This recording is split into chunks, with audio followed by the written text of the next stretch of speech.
The fact is that a lot of us, people who follow Jesus, really take that idea of loving your neighbor as yourself. And we realize, like the story of the Good Samaritan, that our neighbor doesn't always look like us or think like us or even pray like us. And that's what we're called to do. We're also called to love our enemies. And there's no asterisks there. There's no way around that. And it's funny, people will be more concerned if you believe in something like the Trinity, which is an idea that came much, much later, probably when Constantine came into Christianity like 300 years in.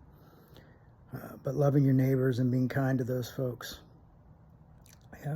defending the least of these is important, and then to think that people say, well, they're criminals, but,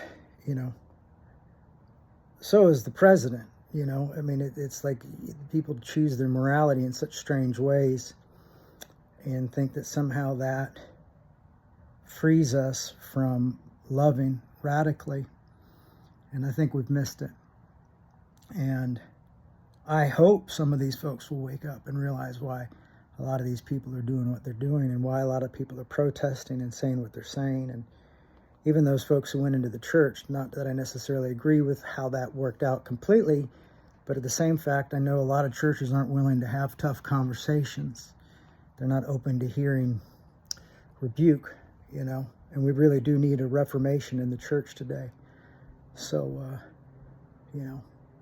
I think we should be focused. If we're going to be literalists, if we're going to take the Bible seriously, we're going to have to learn how to love, and then we're going to have to respect when others follow their convictions. And as I told someone the other day, I said, I have to do this. I have to stand with my immigrant brothers and sisters. I have to stand with these folks because this is my conviction, and I can do no other.